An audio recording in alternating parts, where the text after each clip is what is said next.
We're going live. Live streaming is happening. I'm not seeing us on Zoom yet on LinkedIn, but we should be. There we go. Okay, LinkedIn, come on.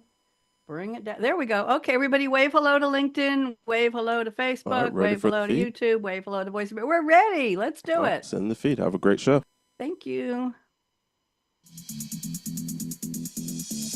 Where does yesterday's future, which is already here, meet today's future, which is about to happen, and tomorrow's future, which could be just minutes away? Welcome to Technology Revolution, the future of now, where host Bonnie D. Graham asks savvy futurists for their predictions about the tech-driven trends that are shaping our future right now.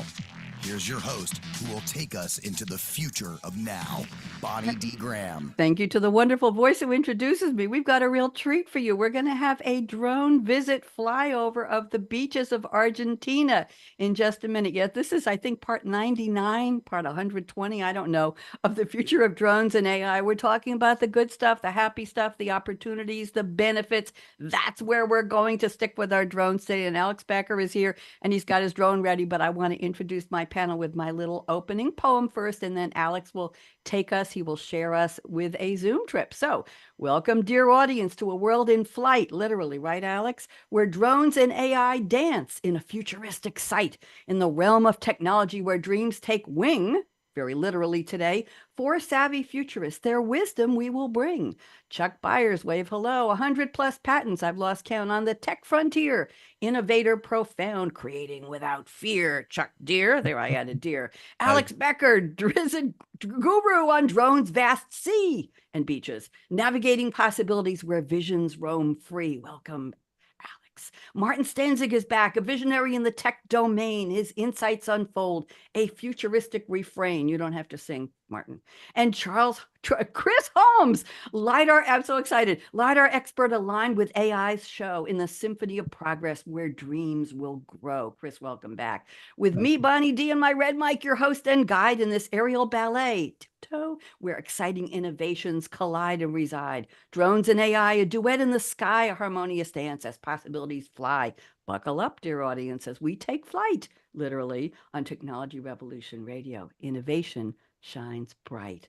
Do I get a thumbs up, everybody, for the poem? Pretty good. I reworked the last one with chat. I'm the human part. Okay, Alex, why don't you, screen share is ready. Why don't you take us and narrate and tell us what we're going to see? Go ahead. Everybody put your seatbelt on.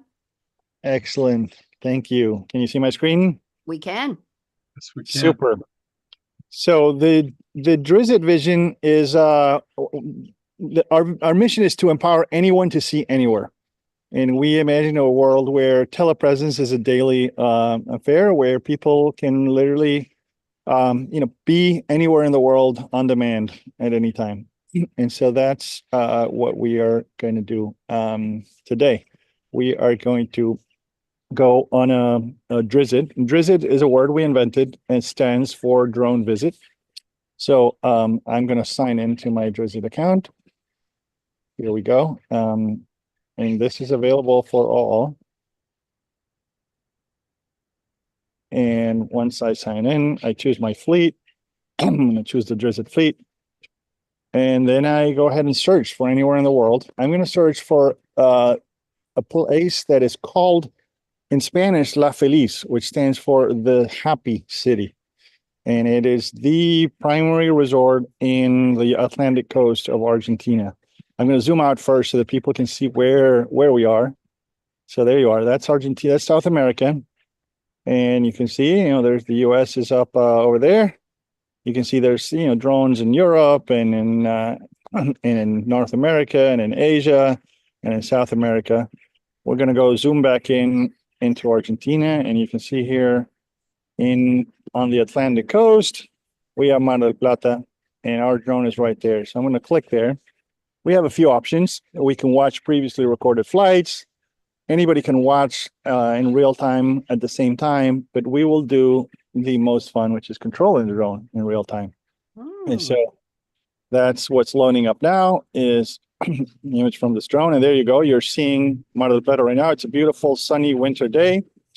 And we're going to go ahead and take off. So I click in the takeoff button. I see the drone in front of me starting to take off, and here we go. It's going up, and we're going to go up above the skyline here. And you can already see the Atlantic Ocean right there. And let's go to the beach. And it's really easy to control this. Just like, there was a bird across, and there's the Atlantic Ocean. You see, control it with joysticks. It's just like a video game. It's really easy. And we're about to get to the beach there. And this is an area called Los Acantilados, which stands for the cliffs in Spanish. So you will hopefully get to see the cliff here. This is a big city, maybe 1 million people or so. It's famous for having given birth to Dibu Martinez, which is the goalie of Argentina, the world champion team. And now, as of this last Sunday, Copa America dual champion, so champion for the second time in a row for Copa America. He is an incredible goalie that was overlooked for years during his career. And then finally had a break, and people started letting him play. And once they saw him play, then he started winning, championship after championship after championship. Alex, what time of the day is it? We're looking at a very quiet It's beach noon. scene here. Yeah, it's noon. Okay. And so I'm gonna go ahead, and you're seeing there the waves. And there you see the cliffs. Look at that. Isn't that something?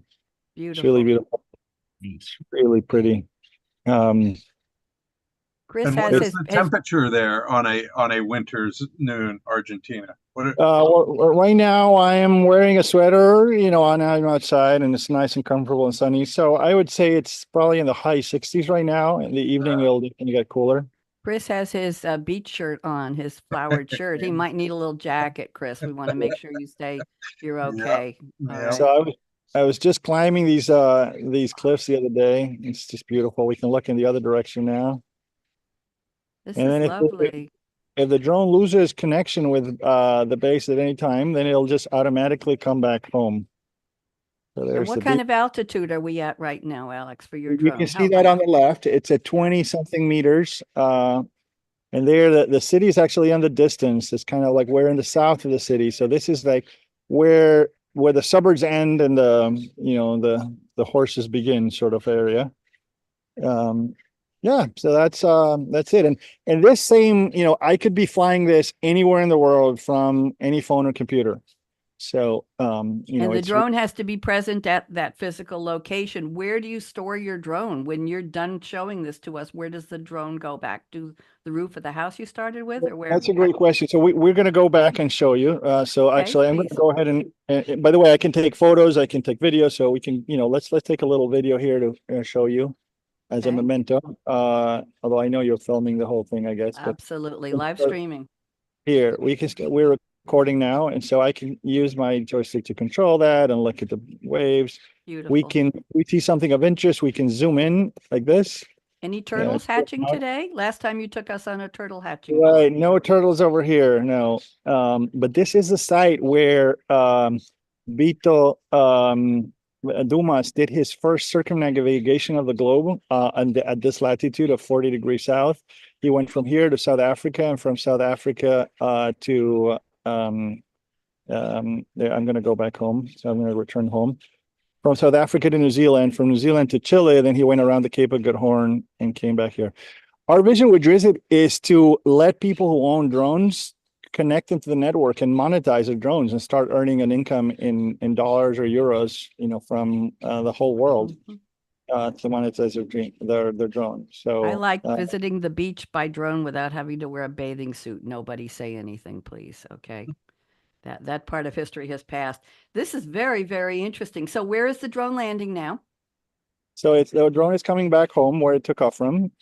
So it uses a combination of machine vision to and some geolocation algorithms to come back to where it took off from. So you'll see it's first coming to the area. I'm already seeing the drone here is coming right above us. In fact, we'll look down there. So I'm changing the camera to look down. But any owner of a drone anywhere in the world can put it on our network and start monetizing the drone and letting people tour their area. There you can see me, and then you can see the landing pad. And now it's detected where it took off from, so it's approaching.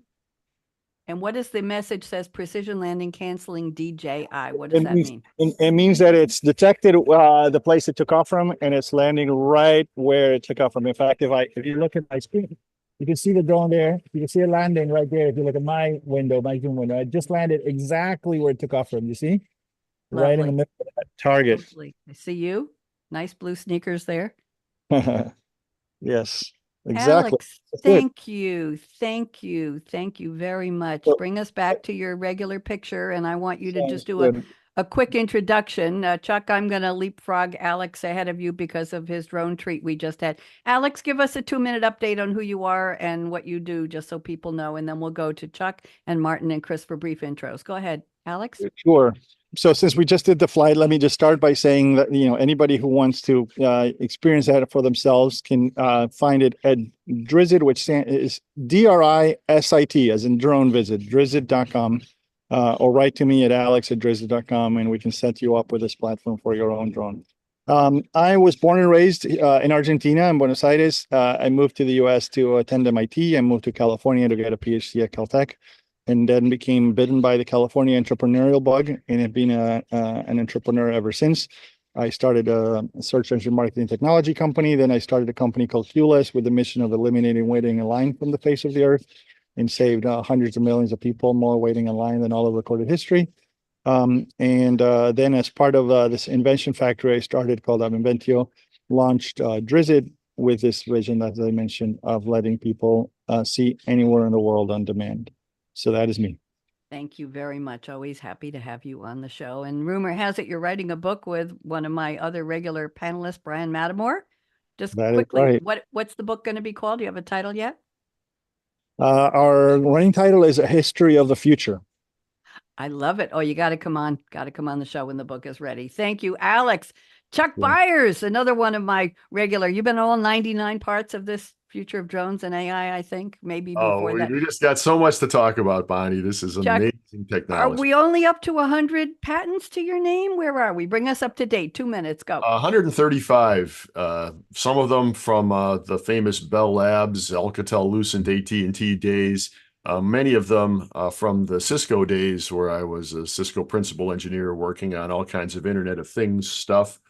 And a few of them from a drone startup company, CTO of that, called Valkyrie, that works on drone package delivery and various kinds of automation and robotics systems to load and unload packages from the bellies of drones.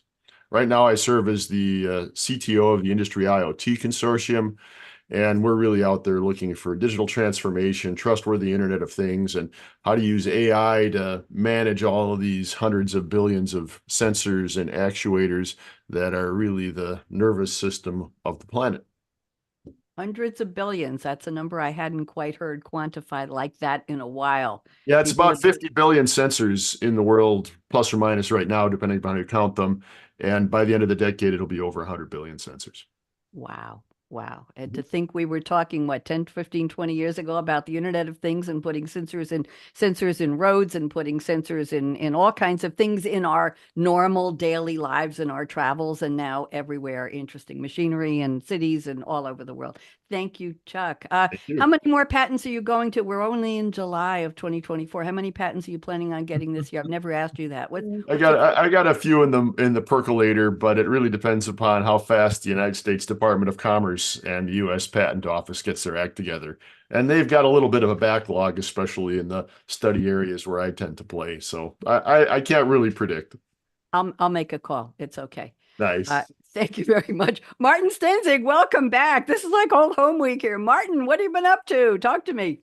Lots of stuff. But first of all, thanks for having me. My name is Martin Stenzig. I'm the Chief Technology Officer at a company called Rising. We are more on the business side of things.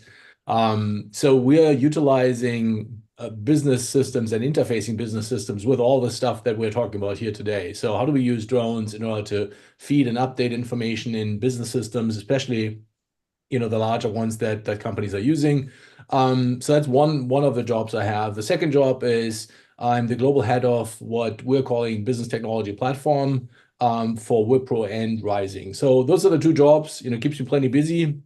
I was just thinking about it, Chuck. We should maybe have a new velocity unit, like patents per month or something that we're sort of putting into the mix. But yeah, no, all good. I will make a segment on this show if that happens for the patent updates on my guests. And Chuck, you can be on the top of that list, or innovations per guest. And I could do the top 5 minutes of the show every week. Where is Alex taking his drone? And what book is Brian Mattamore writing? And what is Martin doing? And how many patents for Chuck? And Chris will come up with something for you too. You'll all be it'll be a breaking news segment. Okay. Chris Holmes. Welcome back. Love the shirt. Alex is approving it for beachwear in Argentina, I'm sure. Alex, just nod. Chris, putting you on speaker view. Bring us up to date, please. Thank you, Bonnie. Thank you for bringing me back. My name is Chris Holmes. I'm the LiDAR Director of Operations for Rising, a Wipro company. Most recently working on having a consultant and technical advice to an upstart company, artificial intelligence, machine learning company who is concentrating on auto extraction of assets from LiDAR and image data, mainly within the terrestrial LiDAR scene, but now moving into a drone aerial LiDAR. So majority of my clients and my work is within the departments of transportation within the U.S., extracting guide rail paint, signs, traffic signals, DOT type of assets. But the auto extraction, being able to have a machine learn and extract these features, find it in a three-dimensional point cloud or a three-dimensional image, and photogrammetrically pulling these features out is a big game changer in our industry. And I'm excited to be part of that. And as Chuck says, billions of sensors out there. It's almost like the Jetsons from the early 70s, late 60s cartoon. I think we are here. I think we're finally here. Thank you. Quick definition, LiDAR. You use it as part of your vocabulary, like the word "the" and the word "a." The rest of us use LiDAR. What does it mean? Light detection and ranging. It is a light beam that gets shot out of a sensor, sometimes 1 million or 2 million points per second. It knows where it's at because it's hooked to the GPS constellation system, as well as it has an inertial measurement unit on board, a gyroscope, so to speak. So every one of these points it shoots out, it hits something, comes back. We know the time it took to go out and come back, and we know exactly where it was, where it fired that point, and where it hit the point and return. So it builds a very detailed three-dimensional model in a pixelized point cloud, we call it. So LiDAR is light detection and ranging. Thank you very much. I appreciate the explanation. I feel like you were all way above my pay grade, kids. So I feel like I'm in the realm of glitterati today. So thank you very much. I'm always thrilled when the four of you come back on the show, that you take time to be with me and educate me and everybody else on where we're going, the good stuff, the opportunities, the benefits of drones. That's what we're talking about today. Let's give Alex a quick round of applause here for his drone tour. Alex, not only was that exciting, but you did such a lovely job of narrating it, making it so clear, and giving us the tour. So thank you very much. Very, very. And by the way, I met Alex a couple of years ago, I think at the National Publicity Summit, didn't I, Alex? And you were pitching your book, 101, what is it, to happiness? 101 Keys to a Happy Life, yes. Yeah, you wrote for your adult children. And I met him at where people come looking for publicity. And once I got to know Alex, I said, whoa, you got to come on my Technology Revolution show. And the rest is history. So thank you. You never know where you're going to meet really interesting people. Let's go to the part of the show. Alex, go ahead. What? That book, by the way, is available at 101clues.com. Thank you very much. Always selling. Alex, please. Okay, here we go. We're going to do the quote part of the show right now. I've asked you each for, as usual, a fictional quote from a movie or TV character or a song lyric. And briefly, I want to get to the predictions, but we're doing well on time, believe it or not. I want to get to the predictions. You'll just relate the quote to our topic today, drones and AI. So Chuck Byers has sent a quote from Welcome to the Machine by Pink Floyd from their 1975, woo, that was 50 years ago, album, Wish You Were Here. Here's the quote. Welcome, my son. Welcome to the machine. What did you dream? It's all right. We told you what to dream. You dreamed of a big star. He played a mean guitar. He always ate at the steak bar. He loved to drive in his Jaguar. So welcome to the machine. Chuck, bail me out here. What does this got to do with anything? Go ahead. There's a lot to unwind there, and thanks for indulging me with a little Pink Floyd here and there, Bonnie. That's fine. I'm sorry I didn't sing it, and my drums are in the other room. Apologies. Go ahead. The thing interesting about this quote, well, first of all, the whole thing about Pink Floyd is it's kind of like, psychedelic but cerebral at the same time. And, that's an attitude that makes a certain amount of weird sense when you're working on technology, because you got to be thinking about the far end, but you got to, sort of stay grounded and understand where you are at the moment as well.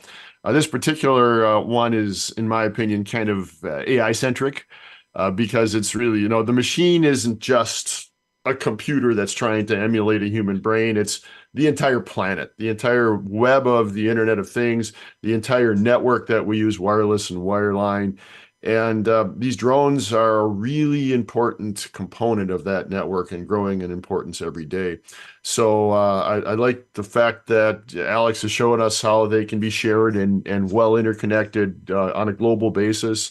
I personally think that the buttons that he was pushing are sort of augmented by AI, but I think a lot of that pushing is going to be done originally by AI in the future. So you can say to it, just a simple voice command, show me a beach in Argentina, and it'll figure out how to navigate that drone, make the selection, send it out. That's one of the things that AI can do. Another thing that AI can do is all those images that we're acquiring from these drones, all these LiDAR point clouds that we're acquiring from these drones. AI is necessary to manage that fire hose of data. So welcome to the machine. The AI is going to be really integrated in a lot of the work that we do, and especially the complex work of flying drones and analyzing the fire hoses of sensor readings that come back from them. Thank you. So well put. I wish we could play the music, but it's licensed and we can't. So we'll go listen to it after the show. And I'm sure they would say, what, 50 years later, somebody's quoting our song on a show about technology and AI? Drone, what? Yes. Thank you very much, Chuck. Can you tell my Pink Floyd story? Yeah, go ahead. Tell your Pink Floyd story. So when I was a student at MIT, World Cup came to Boston to Foxborough Stadium, but I didn't have money to buy tickets. So I got myself a job as a security guard at Foxborough Stadium, and they hired me, and they trained us at the Pink Floyd concert there. So that was my first security guard stint ever, was at the Pink Floyd concert, which was incredible show there at Foxborough Stadium. And so I was doing that, and then at the next one, it was an Argentina game. And it was a beautiful, amazing game. Maradona was playing, the best player in the world at the time. And the next day, I started getting all these text messages, not text messages, because phones were not around yet, email, and saying, Alex, did you see the cover of the Boston Globe? And I said, no, I haven't. So I went up to one of those, things where you pull up and get the cover Yep. on the street. And before I even had to open it, there was my picture right on the, on the cover of the Boston Globe on the first top half. It was a picture of Maradona screaming his goal, and I was screaming it back at him in my full security uniform garb. So of course that's framed in my room now. The next time I went for the next game, show up to change into my security guard uniform, my boss called me up and said, asked Alex, did you see the cover of the Boston Globe after the game last time? I said, yes. He said, you're fired. And I asked, why? He says, I have to give you no reason whatsoever. We can fire you for no reason. Goodbye. And so they escorted me out of the stadium, and I wasn't allowed to even come in, even with tickets. So I gave interviews to the Uruguayan press outside the field, complaining about the whole, and ended up a hot dog stand outside. Thank you, Alex. Didn't expect that one, but talk about innovation, talk about creativity, getting a job as a security guard to get to a concert. I like that. And congratulations on the picture in the Boston Globe. Let's go on. Alex, you're up next. You have selected a quote from Uncle Iroh, voiced by the late actor Mako, M-A-K-O. The show is Avatar, The Last Airbender, Season 2, Episode 20, The Crossroads of Destiny. This is an American animated fantasy action TV series from 2005 to 2008, 61 episodes, produced by Nickelodeon Animation Studio. By the way, it was the most popular show on US Netflix within 1 week of airing, despite it wasn't even featured on the Netflix homepage. I don't know if you knew that, Alex. That's how popular. Here's the quote Alex has picked from Uncle Iroh. Sometimes life is like this tunnel. You can't always see the light at the end of the tunnel, but if you keep moving, you will come to a better place. Alex, 2 minutes, go. So first of all, like hats off to James Cameron, right? I mean, talk about a visionary genius. First with Titanic, then with Avatar. I mean, even before that with Terminator. And if you think about Avatar, that is really what the vision that Drizzt is coming to life, bringing to life, right? It's like no matter where I am, I can be sitting in one control room, but I can my avatar can be anywhere in the world or in other worlds, and I can feel like I'm there. That's really the vision that Drizzt is bringing to life. So I really like James Cameron for that reason alone. But then this quote, if you can't always see the light at the end of the tunnel, but if you keep moving, you'll come to a better place. What are the chances? I mean, we've been endowed with only two eyes, and both of them facing the same direction in front of our head. What a limiting status we have lived all of history with, that we only really see one place on Earth at a time. What are the chances that that place we happen to be looking at is the most interesting place on Earth at any given time? It's almost nil. There's always going to be a more interesting place. And yet, to date, all of what we call television has been subject to the whims of somebody who holds the camera. And all we can do is switch the channels. Yeah, sure, with the internet, we have more channels, but we're still switching channels to some camera that somebody chooses to hold and aim at a particular place, hoping that we like that. But that's like living your life. If we go to a transportation analogy, living your life limited to buses and never being able to drive your own car to go live your own adventures, right? How boring life would be if you were never able to walk or bike or drive where you want to go. Drizzt does that. It says, no, you're in control. You drive this drone and this camera to wherever you want to look, because you're going to find something more interesting. And that's what this quote is about. Thank you very much. Very, very interesting. Yes, drones do open up the eyes of the world, of the people of the world, of everything in the world, to other sites and other areas. Thank you very much, Alex. Interesting quote. Let's go to Martin's quote. Martin has picked a quote, a scene from, Charlie Blackwood, played by Kelly McGillis, to Maverick, played by who else? Tom Cruise. The original Top Gun, 1986. We're going back in time today. Action drama film. Of course, Cruise stars as Lieutenant Pete Maverick Mitchell, naval aviator, aboard the aircraft carrier USS Enterprise, and she is his trainer. Okay, here's the quote. She says, listen, can I ask you a personal question? And Maverick says, that depends. I don't do a good Tom Cruise impersonation. And Charlie says, are you a good pilot? Well, gee, Martin, talk to me. What does this have to do, with our topic, please? Well, going back to what Chuck was saying, I think that's a question that we asked in 1980, but I don't think we'll ask it much longer. You saw Alex, and even though I believe Alex is a good pilot, you don't have to be a professional pilot. You don't have to have a professional pilot's license in order to steer a drone and get from one point to the other. But the technology is so advanced right now, and again, quoting Chuck, but a firm believer myself, that we can already and in the future automatically generate flight paths, view paths, that you don't have to do anything manually anymore. You literally either give it a location and say, go there, take some pictures, or you put the time dimension in it. Back to Alex's business model, let's go someplace every 12 hours in order to check how the supermarket parking lot looks like every 12 hours in order to see progression, and also, frankly, be able to go back in time and say, okay, let me just, recap what happened over the last 6 days from a erosion perspective on a beach or from other things. So that's kind of why I chose that, because I firmly believe that this question is not going to be asked much longer. It's sort of going to be a question of the past. That's why I also picked the first Top Gun, not the second one.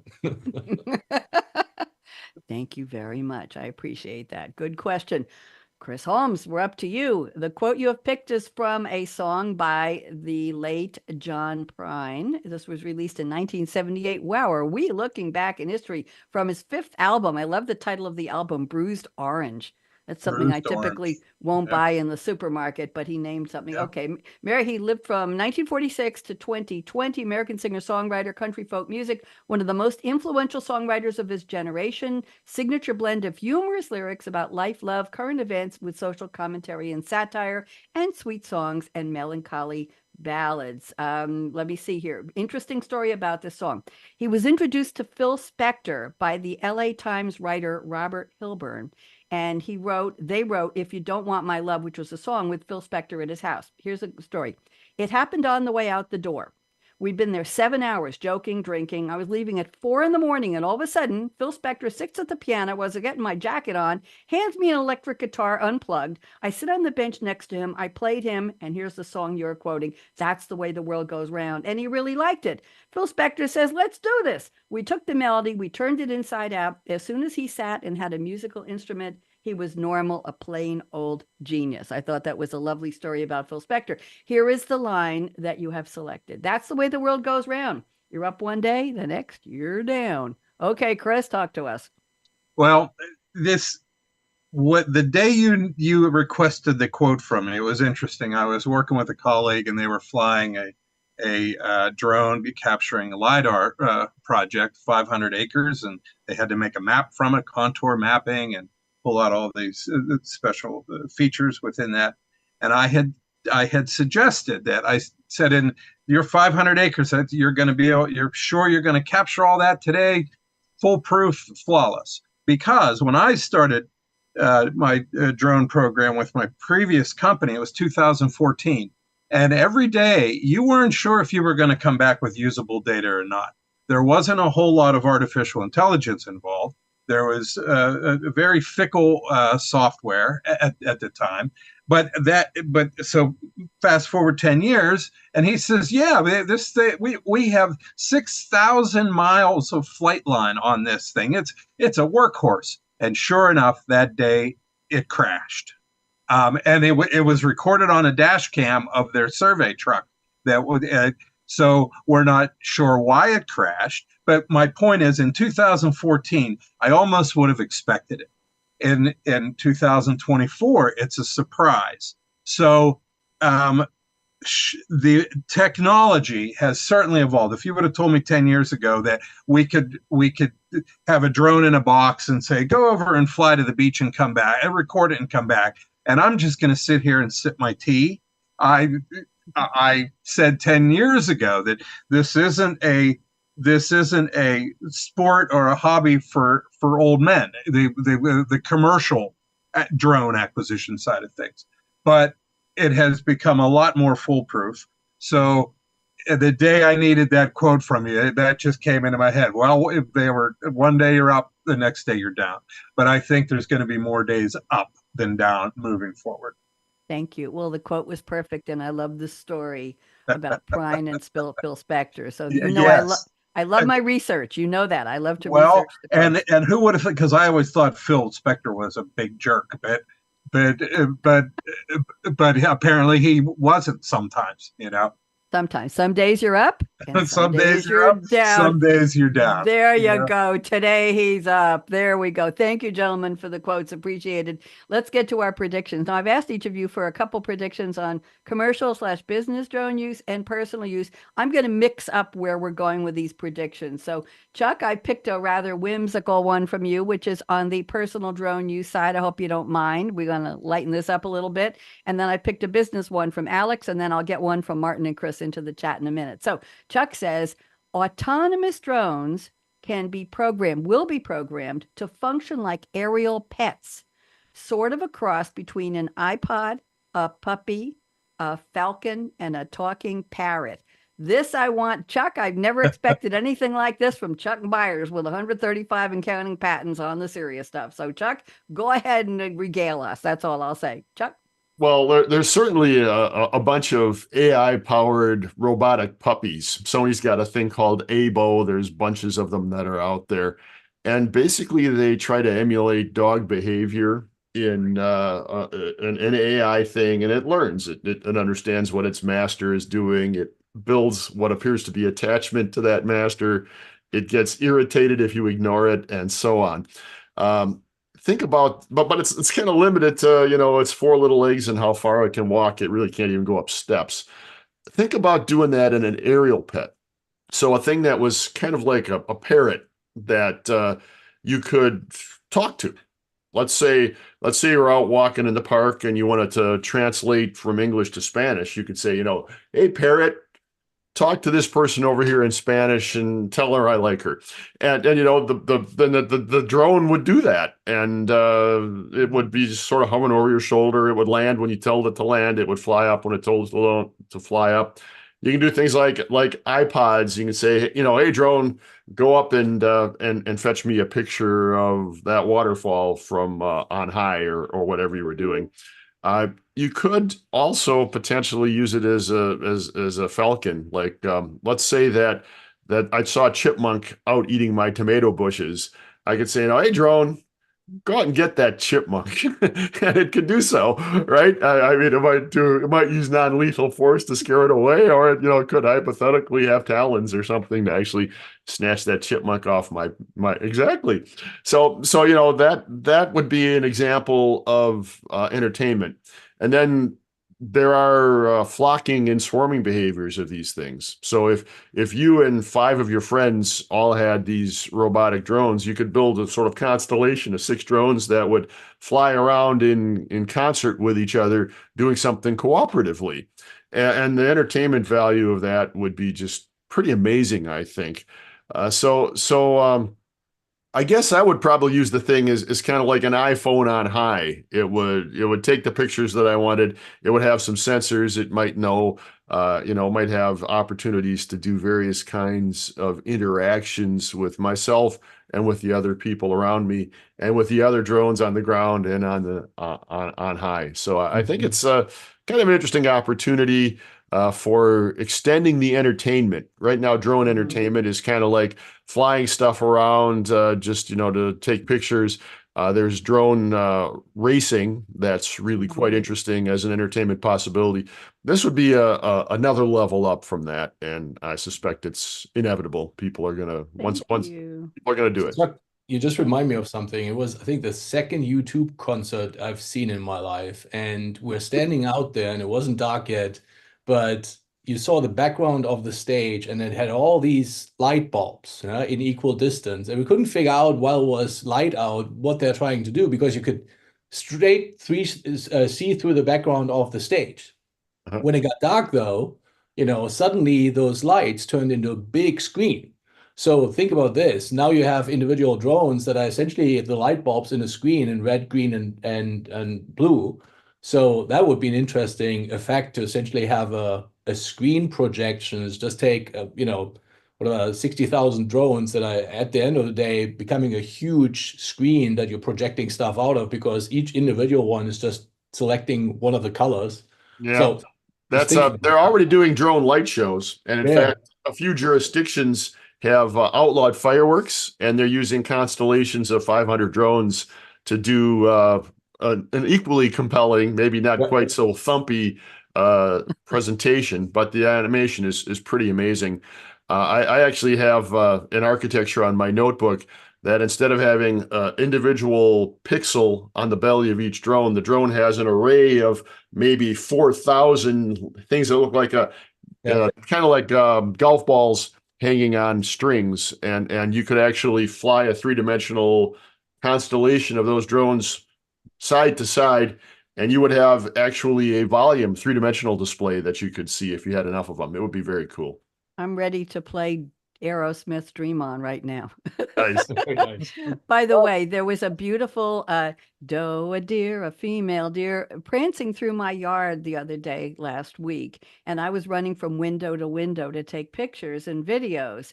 And if I had had a drone, Alex, that I could have quickly gotten to hover over, it would have taken the traverse of the I have a 4 yard plot here. It would have taken the doe from the front yard down the side where it decided to graze at the base of my wisteria vine that's wrapped precariously around a box elder tree that's like 50 feet tall, and then come back through the yard and prance out into the street and away. And my neighbor said, I never have deer in my yard. Well, I said, I do. And I could have shown them the video instead of 3 still pictures. There we go. Let's move on. Thank you for the entertaining prediction there. Let's go to Alex. We're going to go to a business/commercial prediction from Alex. I want to make sure we have time for everybody. So let's move. Alex says agricultural transformation by 2030, he predicts. AI-powered drones will revolutionize agriculture by autonomously managing entire farms. They'll plant seeds, they'll monitor crop health. I wonder how this works for coffee, and even apply pesticides precisely, leading to a 50% increase in yield efficiency and 40% reduction, yes, in chemical use. Alex, 3 minutes, go. I mean, you just said it all. It's like, You wrote it all. farms are well extended. So, you don't want to be having to walk all over them, and drones can cover large distances. They can see how, like my brother is a trader. He's in London. He tries to predict what's going to happen with a crop of different types of crops, across the ocean in different parts of America. Drones would allow him to know in real time, anytime, how those crops are doing. And then not only monitor crop health, but as you mentioned, planting seeds, applying pesticides precisely, plant by plant, so you don't need to over pesticide, and that just dramatically increases the efficiency. And 40% reduction in chemical use, I think, is even an understatement. Like, yeah, go ahead, Chuck. Oh, I want you to finish, but if you're doing organic farming, meaning that you don't want to use pesticides or herbicides or fertilizers, you could actually send the drones out on search and destroy missions, right? So a drone with the right sensors can say, that looks like a cotton plant and that looks like a weed, so let me laser the stem of that weed. Or it could see a tomato hornworm on my tomato plants. It's an ugly little caterpillar. And you can actually shoot those worms with directed energy weapons. Ice pellets work really well, and basically blast the pests without any chemicals at all. But you got to have a whole bunch of drones with a whole bunch of little ice pellets in their payload and an air cannon that'll shoot them with sufficient velocity to blow up that pest. That is a thing that, potentially you could send a drone out. We have this problem occasionally with Mediterranean fruit flies in the United States. They tend to threaten orchards, and we just use, millions of gallons of pesticides to try to handle those problems. If you had drones that were able to detect, yep, that's like beneficial insect, we're going to let him alone. That's a met fly, we're going to blast him. Enough drones in the sky could potentially eliminate the need for chemicals, and that would be good. That would be very, I very love good. these interactions. I think are the best part. I love your pet drones, Chuck. And one aspect you mentioned, the falcons. I would say another aspect of that is the police dogs, right? So vision Drizzly is to have a drone bodyguard that can follow you and keep you safe anywhere you go. And that's you carrying your police dog, but who can also scout ahead of you. And we're going to go over there. No, I just went over there. Take this other route instead, because I don't like the elements that are in the middle there, or the road is cut. Or whatever, whatever it is, or this place is closed. It goes ahead of you, anticipates, sees, now this is not the one we want to do. Sort of a Waze for your life. You know how Waze tells, recalculating, we should go this way instead. Well, if you can get ahead of where you're going, you can really start predicting and telling people, instructions on how to live a better life. Thank you. A safer life. We'll leave that one on the table. Thank you very much. Good interactions, everybody. Let's keep it going. Martin, I'm going to a personal drone use, and I have a personal comment to make after we do this. Martin says drones will be used in the garden with trimming high trees, selective fertilizations, and weeding. If you knew how many people I employ here on my property to do all of that and what it cost me, you wouldn't believe it. Martin, go ahead. Tell us more. I want to learn. No, I think I'm just dovetailing into what Alex and Chuck said. We're already seeing it on the commercial side. Funny enough is you always think of farmers as sort of, taking some time to change on that one, on the use of drones within on the irrigation side, fertilization side, treatment side in general, farmers were probably the early adopters of drones in general. And I think what we'll see, and we're already seeing in some parts, that now moves back into the personal sector. I mean, I'm just here in Germany at my parents. They're now, because they're getting up in age, they're now looking at a two-dimensional drone, i.e., an automatic lawnmower that nobody has to deal with, in order to drive across the lawn and just mow their lawn every day. Now take that into the third dimension. Nobody, especially at that age, doesn't want to stand on a ladder in a tree anymore. So, I think we're just probably days away. I mean, all we're missing is really giving some cutters to a drone. But I think from a functionality perspective, from a drone capability perspective, we're already there. It's just a matter of somebody sort of going after the market segment and doing it. Because as we just said, we're already there on the commercial side. Now it just takes some time for this to be applied to the personal use. Thank you very much. I recently interviewed 4 different tree pruning companies. They all had different price points, starting at several $1,000s down to $1,000 and a little tiny bit. They all had a different opinion on what needed to be pruned in what season of the year, what trees were based on old wood versus new wood, what needed to be trimmed just a little versus a lot. I hired the one at the best price point. They came with 3 men and a wood chipper, and they came at 7:30 in the morning and worked for 3 hours. When they were done, my neighbors told me they should not have cut the tops off of my 2 crepe myrtles on the corner. They didn't touch the other ones. My new weeding person, I have a weeding person, I have an irrigation person, I have a lawn soil treatment person, I have a lawn mowing service. Okay, these are all different. This is, supporting a community here. And I was told that they did the wrong thing there. I was told that they couldn't cut the part of the maple trees that grew by 50% this year that are overhanging the easement out front where people park in front.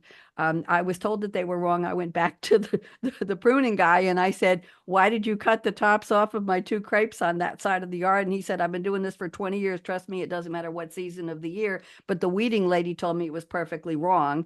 And other people told me it was wrong. And so my question is, if we train these drones to have the quote unquote intelligence to do this work, whose philosophy will be in the machine learning algorithm that will tell them in what season do you trim the crepes?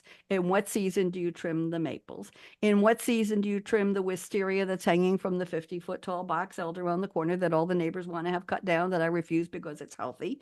And what opinion do you use? Because I've got a different opinion from 5 different services and 5 different people. And in my opinion, Bonnie, the answer, sorry, in my opinion, the answer will be you should get 2 or 3 recommendations out of which you can pick or define your own one. But sometimes, we're going right across the bend and sort of saying, okay, we're just going with this one. Hard to know. It's hard to know. Chuck, go ahead. One of my favorite quotes is from a show called The Mythbusters, where they do special effects and try to do things weird that nobody else would try. Adam Savage and Jamie Heineman have this quote that says, the difference between science and screwing around is in science, you write it down. And and the difference is real. And that actually informs this question, because what you would do is you would write down the fact that I topped the top off of that particular species of tree in this particular date.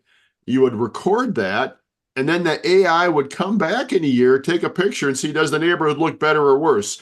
Are the pests better? Is the tree healthier? And then after, years of this, some local, some global experience, you will have a definitive answer on how deep up and down you should trim that tree. And then, of course, the AI will direct the drone to go in there and use their 50-watt laser to chop that piece of the tree off exactly where it's supposed to be.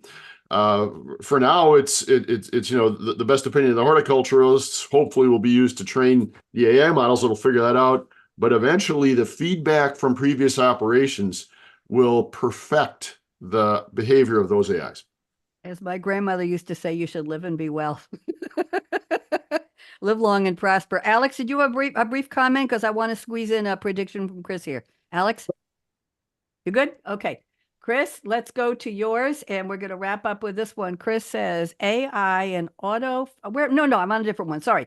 Asset feature extraction and classifications from drone collected imagery and point clouds will be performed by AI and machine learning algorithms at a rate 30% greater than current practice or technique? I think this would interest Alex a lot. So, and everybody, go ahead. Chris, 2 minutes. Well, actually, 30 times greater is what my latest studies indicate. I have been working on a project, a transportation-based project, where we're capturing 8 features from the imagery and the LiDAR data that is collected. 8 features being painted road lines, whether it be a dashed double yellow line, the white line edge of pavement, all classified to their own specific attribution. Guide rails, signs, and not only the sign post, what type of post it is, the size of that sign, but also what we call in the Department of Transportation world as the MUTCD code, what that federal sign says. All signs on a highway have to meet some federal standard, size, text, color, and those are all classified as MUTCD codes.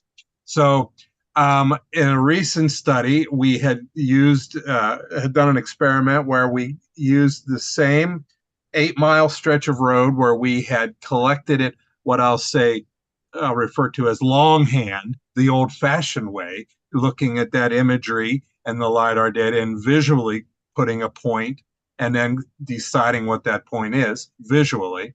And we compared it to a new AI machine learning type of process where we go in. The machine learning part is we go and we show it. This is a guardrail within this point cloud and imagery. This is a signpost. This is a wooden signpost. This is an aluminum signpost. You take a few minutes to teach the point cloud what the intelligence is going to look for, and it goes in and it finds all those. It was a capture rate it was 98% successful, and the time it took to do that in that 8-mile stretch of road was 30 times less than our manual labor involved. So on our last podcast, I had said I worked with an old timer in the photogrammetry business who says there's no replacing the human eye, Holmes. There's no replacing the human eye, but there is replacement of the human eye, and this proves it, and it's here, and I think it'll only get better. Right? And, as I. Thank you very much, Chris. Very interesting. We've got about 2.5 minutes left. Anybody have any surprise prediction on a personal basis for something exciting about drones, or anybody want to chime in here with something? All good. Well, I think we used up all of our predictions. I want to say thank you to all of you. Favorite personal use of drone. Martin, you're the one who talks about your parents getting older, and I know you brought up some other personal assistive types of drone uses for older adults. You want to remind us of 1 or 2 of those before we go? I got 2 minutes here. You're muted, dear. You're muted, Martin. Unmute. Sorry, emergency support in the garden. My mom actually had a fall and had to scream and yell the neighborhood together in order to get help. So it would be really nice if when she goes out, she has one of Alex's Drizzit drone follow her, and if there's an emergency, and she has a phone, she has devices, but if they are lying inside, they're not doing very well, if if they can't be used. So yeah, that would be good. Okay, that would be good. Alex, the most exciting place Drizzit has ever seen a drone go for a live visit? Just quickly, you got 30 seconds. I mean, those turtles hatching in Mexico that you mentioned are definitely one. We've been in the south in Patagonia and beautiful lakes and south of Argentina too. So I think soon it'll be the whole world. Very, very nice. I want to thank you all, and we're going to do our little exercise here before we end. Everybody, raise your finger, not your fist, and on the count of 3, you're going to join me in a big, loud, come on, Chris, you can do this. No, no, no. Chris has less experience with this than the rest, but I think we can bring you along with some extra training here. On the count of 3, everybody says the future is already here. And I say, and we say, 1, 2, 3, no, no, no. 1, 2, 3, no, no. Oh, come on, guys. We can do the better. No, no, No, no, no. no. That's better. The chorus there. That's because that was yesterday's future. That was the future when I was thinking of that sentence and I already said it. Now it's in the past, right? Here's looking at you, kid. We're going to make the future a much better one. And those of us who are involved in drones, all 4 of you, are going to make it a much, much better one. Bonnie D signing off. Don't go away. Yes. Jordan, thank you for being our engineer today. Bye-bye to LinkedIn. Bye-bye to Facebook. Bye-bye to YouTube. And bye-bye Voice America Business. Jordan, are we out? All clear.